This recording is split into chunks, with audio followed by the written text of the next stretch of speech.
Good morning, folks, and welcome. This is Father Marcus from the Costa Blanca Anglican Chaplaincy, hoping that you're having a great day. Today in the church is a day when we think about St. Richard of Chichester.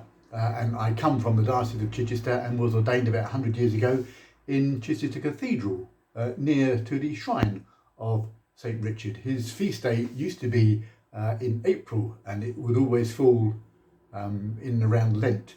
And so it was moved to today, June the 16th. So talk a little bit about St. Richard. Interesting things about it. There's so much to say, but interesting things. He was ordained as a priest, and in the year 1244 he was elected the Bishop of Chichester. Great stuff. But the King Henry III, who was part of the cathedral chapter, decided he didn't want Richard to be the bishop. He had a favourite, a candidate called Robert Parslew. And so he said, no, you can't be the bishop there. Robert Parslew's going to be the bishop. Goodness me.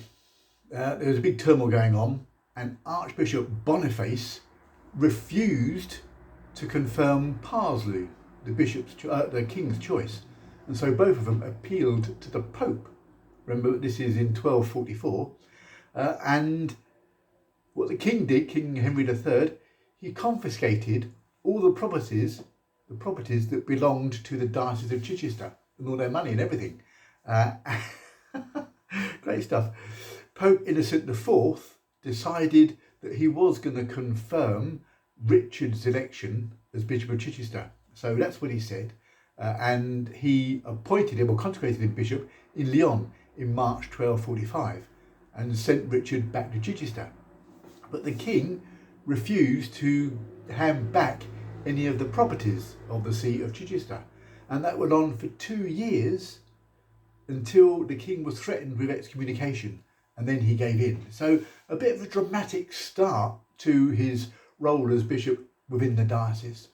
It was quite a strange time in the church. Weird things were happening.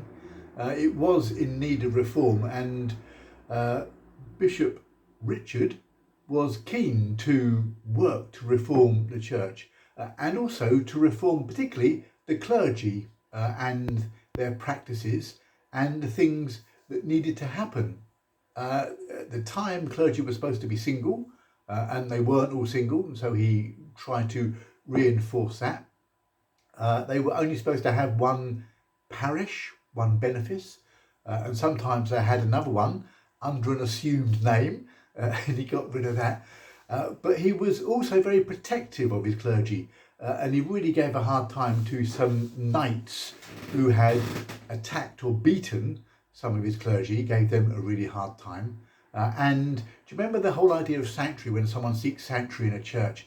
And there was someone seeking sanctuary in a church, and some people went in there and dragged them out and beat them, and sadly killed them and buried them. And Richard went to them and made them exhume the body and give it a proper Christian burial, and absolved this person who was seeking sanctuary in the church. However, one of the interesting things was he really came down hard on clergy who mumbled when they were saying Mass. I will speak very clearly from now on.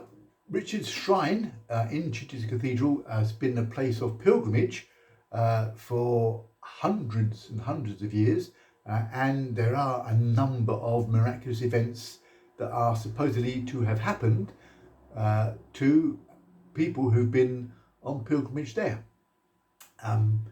All that is just a little bit of background, stuff that you either did or didn't know about St. Richard of Chichester. What you will know is that the prayer that is ascribed to him, that he said a number of times, but in particular on his deathbed.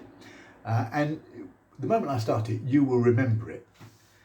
Thanks be to thee, my Lord Jesus Christ, for all the benefits that thou hast given me, for the pains and insults thou hast borne for me.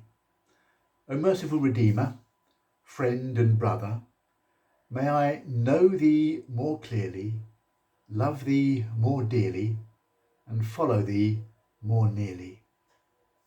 You knew it, didn't you? The moment I started, you knew.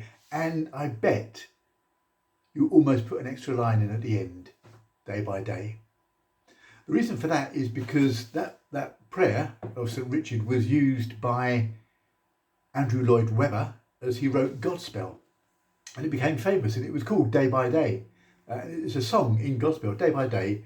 Dear Lord, of the three things I pray, to see thee more clearly, love thee more dearly, and follow thee more nearly, day by day.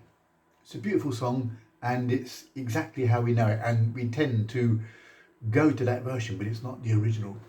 I just want to focus for a little bit on those things, because it's a prayer that we can say, the prayer that we can use, and a prayer that we can ask. And it is so complete in and of itself. The prayer to God is that we can see him more clearly. That doesn't mean see some holy image, some godly vision necessarily in front of us, but see God because he's everywhere. He is amongst us, he is within us, he is around us. And we can see God in other people, in the things that they do, in the things that they say. We can see God in the wonder and beauty of creation. We can see God as we read through our scriptures and get in mind something of the nature of Jesus Christ. We can see God in the actions of those who love us and tend us and care for us. We can see God in the wonder of his creation and in the awesomeness of his universe.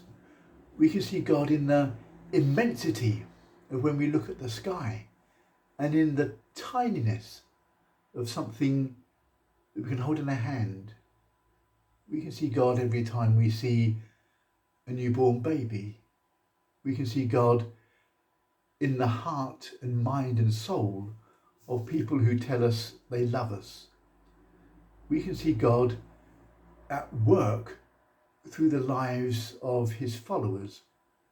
We can see God as the sacraments of the church are performed. And so it's a good thing to pray, God, can we see you more clearly in all your many and varied forms, and to love you more dearly.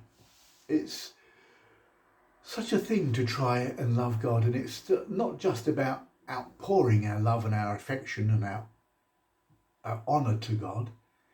It's about knowing that God reveals himself to us through the person of Jesus Christ and through the teaching of Jesus as portrayed in the Gospels and in the Scriptures.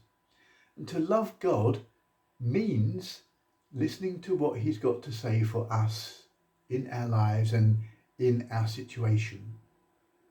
To take note of what it is that the message of Christ has for us. And then to follow thee more nearly. Following Jesus, following God, following Christ. It means taking note of all of those things that Jesus has called us to do and be, and to endeavour to do them, to put them into practice, to try and live what we might call a Christian life, to try and put other people before ourselves, to try and forgive, to try and embrace, to try and include, to try and trust that the message of Christ is the right message. Not to try and do it all on our own, not to try and think that we've got all the answers, but try and accept that the way of Christ, the way of God, is a way that brings love and joy and peace and bliss. So on this day when we think of St. Richard, let's just take some time to pray that prayer. And I'm going to close praying it slowly and asking you to join me in it. Day by day, dear Lord, of thee three things I pray.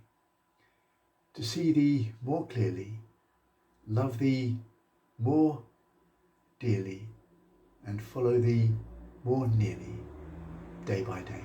Bless you, bless you, bless you. Until next time. Bye now.